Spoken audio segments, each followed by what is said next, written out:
बच्चा नहीं हो रहा, मर्दाना कमज़ोरी है, फिर उसके लिए इलाज को जाते हैं। अब आपको जब तक ये समझ नहीं आएगी ना कि आपके जिस्म में जो स्पर्म है, चाहे वो मर्द के हैं या औरत के एग में जो बन रहे हैं, वो बन किस चीज़ से रहे हैं? मतलब कौन-सी ग़ज़ाइयत है जिसकी वज़ह से वो स्पर्म बनते हैं? जब तक आपको वो समझ नहीं आएगी ना, तब तक आप डॉक्टरों के पीछे ये नीम हकीम, हकीमों के पास भागते रहेंगे। अगर पाकिस्तान की हम रेशो देखें, तो पाकिस्तान में अगर इल्म, शऊर या जहालत का आइडिया लगाना हो, तो आप इसी से लगा दें कि ये जो मर्दाना कमज़ोरी के हकीम बैठे हैं, इन्होंने यही अपना मंजन बेच-बेच के कुछ लोगों ने गाड़ियाँ ले ली और कुछ लोगों ने कह लो कि करोड़ों की जायदाद बना ली है, यही मंजन बेच-बेच के। हालाँकि ये अगर समझदारी का मुज़ाहरा करें लोग, तो वो कुरान से भी इस हवाले से सीख सकते हैं और अगर मेडिकल साइंस के बारे में थोड़ा बहुत इल्म रखें, ग़िज़ाइयत के बारे में, तो फिर भी वो समझ सकते हैं कि हकीमों की तरफ भागने की ज़रूरत नहीं है। हमारे जिस्म में जो स्पर्म है ना मेल के, जिस तरह आपने मेंढक का बच्चा देखा है छोटा-सा होता है, उसकी जो आगे से वो सर होता है वो मोटा-सा और पीछे पूँछड़ सी लगी होती है।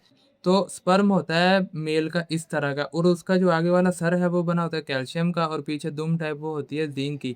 अब आप समझेंगे कैल्शियम और ज़िंक ये ग़ज़ाइयत है, एक होती है ग़ज़ा, एक होती है ग़ज़ाइयत। ग़ज़ा है सेब, इसके अंदर पाई जाती है ग़ज़ाइयत फ़र्ज़ करें कैल्शियम, वो ग़ज़ाइयत है, हमारे जिस्म को चाहिए ग़ज़ाइयत। अब ग़ज़ा हम खाते हैं, ग़ज़ाइयत जिस्म को लगती है और वो जो ग़ज़ा का फ़ासद मादा है वो पखाने के ज़रिए ख़ारिज हो जाता है।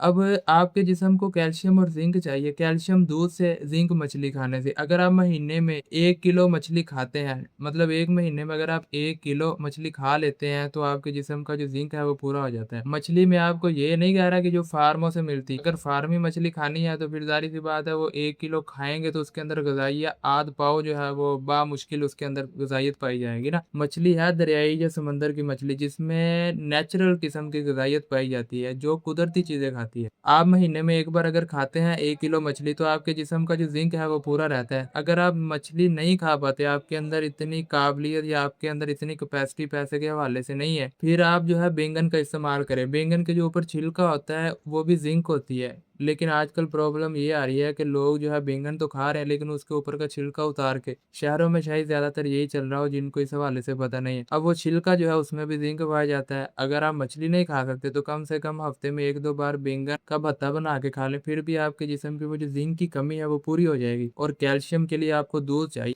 प्योर नेचुरल खालिस दूध चाहिए। मैंने दूध के ऊपर एक वीडियो बनाई है कि नेचुरल हमें मिल नहीं रहा, चले जो भी मिल रहा है कम से कम कोशिश करें कि डेली आधा किलो या 1 किलो अगर आपके पास पैसे हैं तो वो आप पिएँ। जब ये कैल्शियम और ज़िंक की कमी पूरी हो जाएगी फिर आपके जिस्म में स्पर्म बनना स्टार्ट हो जाएँगे, स्पर्म बनेंगे। कोशिश करें अगर आप मैरिड हैं तो 1 महीना, 1.5 महीना वो सेक्स के हवाले से जो है वो स्टॉप लगा लें, सेक्स नहीं करें अपनी वाइफ़ के साथ। तो स्पर्म जब आपके जिस्म में बनना शुरू होंगे, बन जाएँगे, फिर वो क्या होंगे कि वो ताकतवर होंगे, यानी उनमें वो ग़िज़ाइयत स्पर्मों में पूरी होगी। फिर वो जब औरत की एग की तरफ जाते हैं तो एग के अंदर दाखिल हो पाते हैं अगर उनमें ग़िज़ाइयत पूरी हो।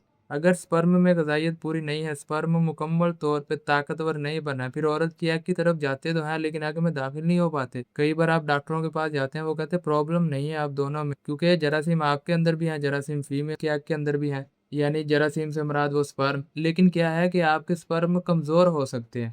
कुछ डॉक्टर इस हवाले से नहीं बताते कमज़ोरी के हवाले से। अगर कोई स्पेशलिस्ट है, बहुत अच्छे लेवल का है, फिर उसकी फ़ीस ज़्यादा होती है, फिर कुछ लोग वहाँ तक जा भी नहीं पाते।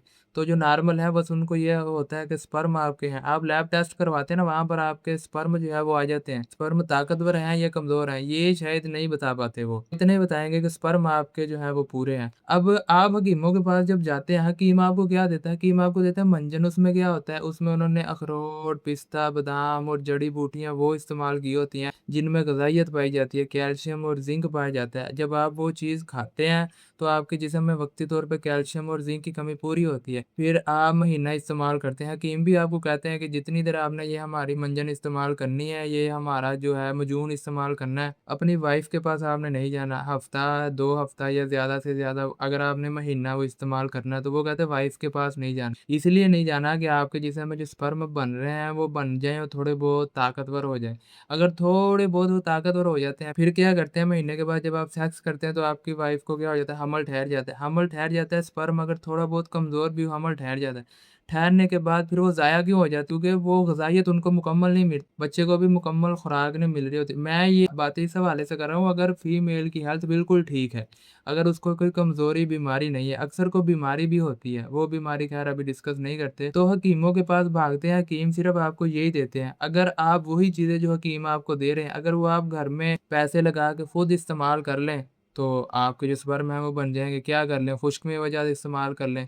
जड़ी-बूटियाँ जो होती हैं वो जो डालते हैं वो आप खुद जो है वो घर में इस्तेमाल कर लें, ठीक हो जाएगा। आप कोशिश करें कि घर की जो सब्ज़ी है वो आप सरसों के तेल में बनाएँ, ये घी आप डाल्टन ना इस्तेमाल करें। लेकिन प्रॉब्लम है कहीं न कहीं हमें आदत पड़ चुकी है केमिकल खाने की। ये है असल में जो मेन चीज़ होती है वो आपके स्पर्म ही होते हैं। आप हकीमों के पास भागते हैं, पैसा लगाते हैं, इलाज नहीं आता, फिर क्या होता है फिर अल्लाह की तरफ से भी मायूसी हो जाती है आपको कि पता नहीं औलाद होनी नहीं हमारे नसीब में है या नहीं है। ये असल में क्या है कि इल्म की कमी है।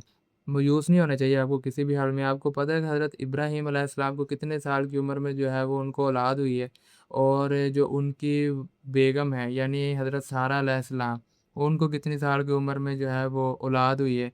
हज़रत इब्राहीम अलैहिस्सलाम को जो पहला बेटा है यानी हज़रत इस्माईल अलैहिस्सलाम, वो हज़रत हाजरा अलैहिस्सलाम से हुआ है और हज़रत हाजरा अलैहिस्सलाम जो है वो कौन है? ज़रा इस बारे में आप रिसर्च वगैरह करेंगे, आपको पता लगेगा कि कितनी-कितनी बड़ी उम्र में जाके जो है पैगंबरों को भी औलाद हुई है। तो ये अल्लाह की नेमत है औलाद। आपको भी अल्लाह की ज़ात इस नेमत से नवाज़ देगी जब आप शुक्रगुज़ार बनेंगे और जब आप अपनी अकल का इस्तेमाल करेंगे, आपको पता लगेगा कि स्पर्म से बच्चा होना है और स्पर्म कौन से चाहिए नर और मादा के लिए, इस पे भी वीडियो है, आप ज़रा उसको देख लें जाके।